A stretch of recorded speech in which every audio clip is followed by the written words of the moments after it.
இனி வீட்லயே பானிபூரி செய்யலாம் எல்லாரும். ஆச்சி பானிபூரி கிட். முக்கிய செய்தி வந்து கொண்டிருக்கிறது, அது என்னவென்று பார்க்கலாம்.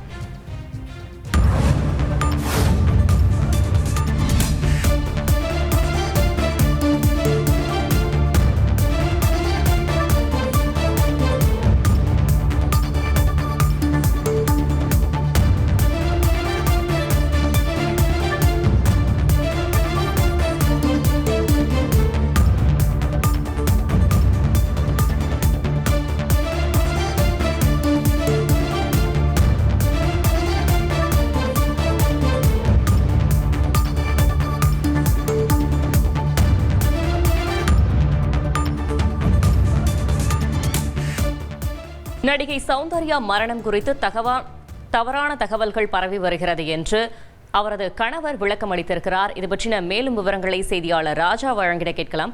ராஜா வணக்கம். அவரது கணவர் என்ன விளக்கம் அளித்திருக்கிறார்? கூடுதல் தகவல்கள்.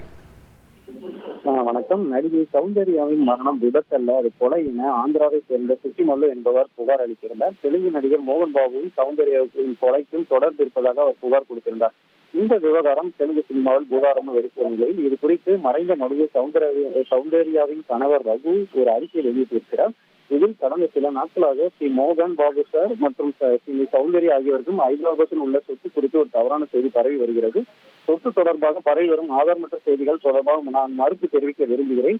மேலும் இதில் மோகன் பாபுக்கும் என் மனைவி மறைந்த நடிகை சௌந்தர்யாவுக்கும் இதில் சட்டவிரோத எந்த சொத்தும் வாங்கவில்லை என்பதை உறுதிப்படுத்த விரும்புகிறேன். நாங்களும் மோகன் பாபுவுடன் கடந்த 25 ஆண்டுகளுக்கு மேலாக நாங்கள் நல்ல நட்புடன் இருக்கிறோம். ஒரு குடும்பமாக வாழ்ந்திருக்கிறோம். என் குடும்பத்தில் இருக்க அனைவரும் அவர்கள் மீது மிகுந்த மரியாதை வைத்திருக்கிறார்கள். மோகன் பாபுவுடன் நான் மதிக்கிறேன். மேலும் உண்மையை உங்களிடம் அனைவரிடம் பகிர்ந்து கொள்ள விரும்புகிறேன். இது தவறான செய்தி என்பதால் தவறான செய்திகளை பரப்புவதை நிறுத்துமாறு அனைவரிடம் கேட்டுக்கொள்கிறேன் என அவர் தரப்பில் ஒரு அறிக்கை ஒன்று வெளியிடப்பட்டிருக்கிறது.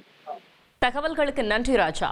இனி வீட்லயே பானிபூரி செய்யலாம் எல்லாரும். ஆச்சி பானிபூரி கிட்.